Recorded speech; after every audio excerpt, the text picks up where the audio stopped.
Ok, salut à toi, joueur du Black Revenge. Nous voilà à quelques jours du GN et peut-être te poses-tu la question sur comment tu vas venir habiller. Enfin, je pense que tu as déjà une vague idée, mais la question c'est qu'est-ce que je vais pouvoir regarder et qu'est-ce que je ne vais pas pouvoir regarder. En effet, on a assisté sur le fait qu'on ne pouvait pas se charger, qu'on ne pouvait pas entreposer beaucoup d'affaires sur la frégate car elle n'était pas très grande, donc il va falloir faire des choix. Des choix stratégiques aussi, au confort, à la météo, donc à la place, au vent et à ses envies diverses et variées. Est-ce que je vais avoir envie de courir dans tous les sens? Est-ce que je vais plutôt m'asseoir dans un coin? Si j'ai envie de tenter le coup de monter au gréement, je ne sais pas si ça sera possible, mais si c'est possible, c'est clair qu'on ne pourra pas avoir des éléments qui vont dégueuler de partout. Donc vraiment réfléchir à ce que vous voulez faire et aussi au côté pratique. D'ailleurs, pour ceux qui me connaissent, vous savez qu'habituellement, ma tenue pirate, c'est plutôt celle-là.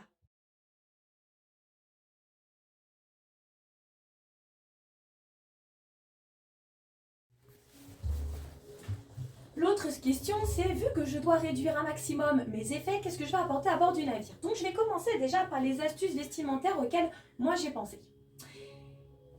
Alors, les bottes, bon, bah ça, normal. Alors, de préférence, si vous pouvez avoir des bottes qui accrochent à peu près bien, parce que s'il y a de l'eau, ça va glisser. Bon, après, on fait comme on peut. Je n'ai même pas la garantie que celle-là, elle marche des masses, mais c'est pas grave. Pour le pantalon, bah, moi le choix ça a été, je reste quand même au regard à devoir sûrement bouger dans tous les sens, à devoir gérer tout un tas de choses. Donc j'ai opté pour vraiment du pratique et du confort. Hein, je vous l'avais dit, ce n'est pas non plus un Chanisto. Si c'était un Chanisto, on serait parti dans les Caraïbes. Alors du coup, on va devoir s'adapter à l'océan Atlantique en France et pas encore en été. Donc moi j'ai mis le legging qui me permet voilà, de bouger dans tous les sens, qui est plutôt confortable.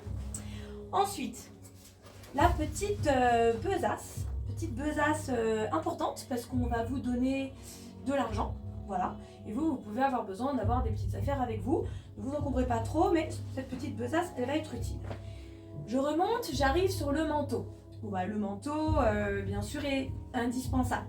Donc pour ma part, je n'allais pas racheter un nouveau manteau et la difficulté que je trouve avec celui-là, c'est que je ne peux pas mettre masse de vêtements en dessous parce qu'il est un peu juste. Donc si je veux quand même pouvoir continuer à bouger, me déplacer, voilà, faut pas non plus que je sois trop couverte. Sous le manteau, c'est à condition évidemment d'avoir le manteau. Je baisse un peu. Donc sous le manteau, j'ai mis magnifique petit stratagème. J'ai donc une veste de la vraie vie. Mais cette petite veste, elle a le gros avantage que si j'ai besoin de la retirer, elle ne prend pas beaucoup de place. C'est une petite veste que je peux rouler. Voilà. Tac. Et après que je peux attacher. Bon, je fais vite, je fais un peu à l'arrache. En fait, vous avez compris l'idée. Voilà, je fais un petit nœud. Et me voilà face. J'aurais pu même encore faire plus petit. Donc ça ne prend pas trop de place. Je continue. En dessous, bon, j'ai pas encore reçu mon vêtement technique. J'ai un noir et j'ai deux roses. Et le noir a disparu, alors je m'en suis rendu compte. Et j'ai commandé un haut de l'eau et je croise très très fort les doigts. Si je mets une chemise, en plus du haut du sous-vêtement technique, moi je suis trop bloquée. Mais peut-être que vous pourrez avec vos vêtements. Mais moi je sais que ça passera pas. Mais quand je pars du principe que je risque de garder le manteau, bon, je ne risque sûrement pas de retirer le manteau. Mais bon, quoi qu'il en soit, c'est noir et ça passe. Mais imaginez que ça c'est un sous-vêtement technique parce que c'était l'idée. Le chapeau, alors le chapeau avait en plus son utilité de protéger du soleil. Hein. Mais il peut y avoir du vent. Alors moi, petit stratagème que j'ai utilisé, donc là mon chapeau, a priori il tient plutôt bien. Si je reste trop longtemps comme ça, il risque de tomber, mais vous voyez que il tient quand même pas mal. Alors si vraiment c'est trop blindé de rafale le jour J, je ne le prendrai pas. Parce qu'encore une fois, si on est 50 à porter un chapeau et qu'on décide tous de retirer nos chapeaux et les poser quelque part parce qu'il y a trop de vent, on n'aura pas d'endroit où stocker nos chapeaux. Donc à réfléchir, notre costume a-t-il un chapeau, est-il indispensable et surtout, est-ce qu'il tient bien? Pour le faire tenir, moi j'ai mis un chèche. Ça c'est un truc qui est pas mal quoi, le chèche. Double avantage, c'est que si en plus je me l'écaille, alors s'il fait beau, s'il fait chaud, il me protège du soleil. Je peux le mouiller aussi pour me rafraîchir. Et je peux ensuite venir le passer comme ceci autour du cou pour me réchauffer. Et après le bloquer pour pas que ça pende. Parce que pendant les manœuvres, il ne faut pas avoir des trucs qui pendent.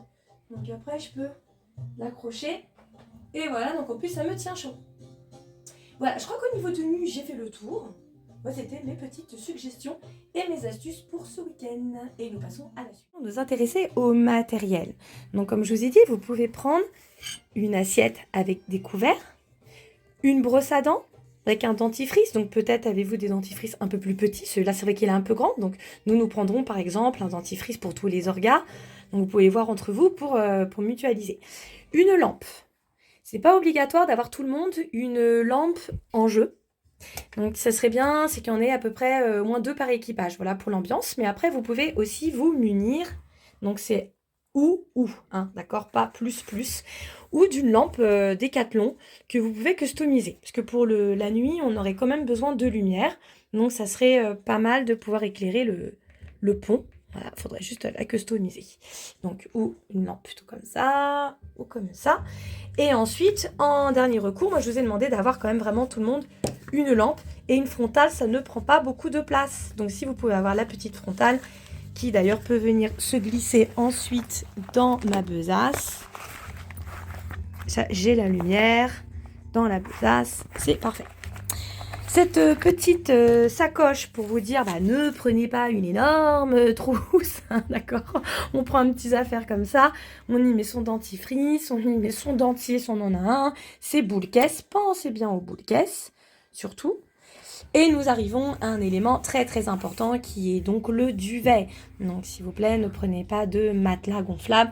Si certains dorment sur le pont, dites-vous que c'est peut-être une nuit de merde, mais que ce n'est qu'une et que c'est surtout une nuit à bord du Stendhal, donc elle ne peut décemment pas être une nuit de merde en réalité. Vous pourrez au moins admirer les étoiles. Ce duvet, bon moi je vous demande pas d'avoir spécialement le même type, mais ça c'est un duvet léger, compact, et fait pour moins 5 degrés. C'est un duvet que j'utilise en rando, en montagne. Donc c'est quand même l'idéal. Parce qu'il faut que vous pensiez absolument que vous risquez d'avoir froid. Voilà, plus ici ma petite veste. Donc vous voyez que je n'ai aucun élément de costume supplémentaire. Ils sont tous sur... Évidemment, on n'oublie pas la boisson, c'est indispensable. Donc pensez à vous munir aussi de votre godet. Donc certains auront des chopes avec des anses qui pourront fixer à la ceinture. Sinon, vous pouvez avoir des choses qui sont, ça c'est un petit peu plus lourd, un peu plus grand. Ou opter pour vraiment le truc, voilà, incassable. S'il tombe, c'est pas grave, j'y tiens pas. D'ailleurs, c'est un petit peu plus raccord pour le marin de base. Ça, c'est un petit peu plus pour le capitaine. Donc, n'hésitez pas non plus à vous accessoiriser en fonction de votre personnage. Alors, d'autres questions sur la tenue peuvent survenir dans les éléments. Par exemple, ce magnifique baudrier que j'ai acheté à Philippe et que je n'ai encore jamais mis au final, qui est censé abriter la lune épée que je n'ai toujours pas. Donc, bien évidemment, la question est-ce que je vais mettre le baudrier? Bon, moi, pour ma part, non, parce que je ne sais pas si c'est en débit. Enfin, on prévoit de m'en prêter une. Mais est-ce que je vais porter? Moi, mon personnage est-elle fondamentalement un combattant? Non, je suis commerçante. Donc même si je l'aime beaucoup, je n'ai pas besoin de le prendre, je vais le retirer. Parce que vous voyez, le baudrier, surtout, s'il n'est pas lesté, c'est ridicule déjà. Même si on me prête une arme, il faut que je pense à toutes les manipulations. Donc hop, ça sera pour une autre fois. Ok, le flingue, pareil. Mon personnage a-t-il une arme? Bonne question. Je décide de prendre une arme. Est-ce que j'ai le système qui me permet de bouger dans tous les sens sans avoir à retirer mon arme? Je peux rester comme ça encore pendant quelques temps. Il faut que mon truc soit assez fixé. Est-ce que je vais avoir envie de le retirer à un moment? Pouvoir aller au sol, se baisser, se relever, être un petit peu... Voilà, à réfléchir à ça. Encore une fois, j'ai la possibilité de monter au gréement. Si c'est le cas, on va nous donner un baudrier. J'ai pas de jupe, ça tombe bien. J'ai un legging serré, je vais pouvoir mettre le baudrier pour pouvoir grimper. Donc moi, je suis OP si jamais il y a besoin de tirer, de faire des manœuvres. Voilà. Maintenant, si dans l'ensemble, vous êtes quand même bien au niveau de votre équipement, que vos flingues ils tiennent bien et qu'il y a un truc vraiment, on va monter un caselin haut, Vous avez la possibilité de monter, vous le retirez et vous demandez à quelqu'un de le récupérer ou vous allez le poser.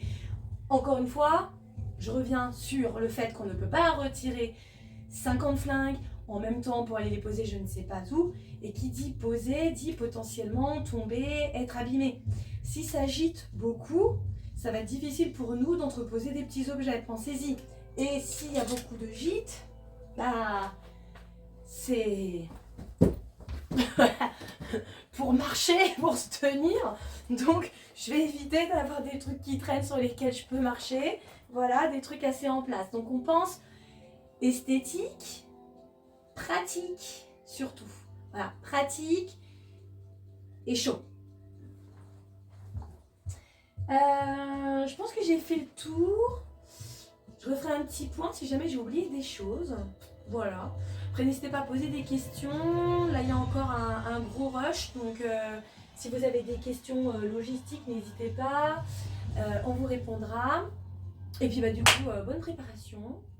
Dormez bien. Et bien, sur ce, les amis, je vous souhaite une excellente soirée, une bonne préparation, un bon repos. Et on se met en condition physique et surtout, on n'oublie pas que c'est une expérience unique, extraordinaire, que beaucoup d'entre nous ont rêvé et on ne doit surtout pas laisser la fatigue ou la mauvaise humeur nous gagner. Ce ne sera pas confortable, ce ne sera pas facile, mais si on a envie d'être dans l'immersion, de comprendre aussi ce qu'ont vécu tous ces navigateurs, alors on est gentils, hein, nous on part un jour et demi. Les mecs ils partaient pendant 0. Donc, mais voilà, si au niveau de la nourriture, la manière de dormir, la météorologie, tutti quanti, dites-vous que c'est ce qu'ils ont vraiment vécu. Et prenez-le comme une expérience super chouette à vivre, de vous mettre dans la peau de ce qu'ont vécu nos ancêtres. Et que c'est quand même extraordinaire. Et que si à un moment donné, on se retrouve à vivre un petit peu d'inconfort, ce n'est pas grave. Tant que la sécurité est là, ce n'est pas parce qu'on a un peu froid, qu'on se vomit dessus, que c'est un peu le dawa là et qu'on marche un petit peu à la perpendiculaire, que c'est dramatique. On est là pour vivre une super expérience ensemble et donc vivons-la ensemble. Ciao. Puis important, parce que même si on ne pourra pas boire à bord du Stendhart, rien ne nous empêche, rien ne nous empêche même obligatoire quand on descend, on se prend la petite murgette au rhum. Hey.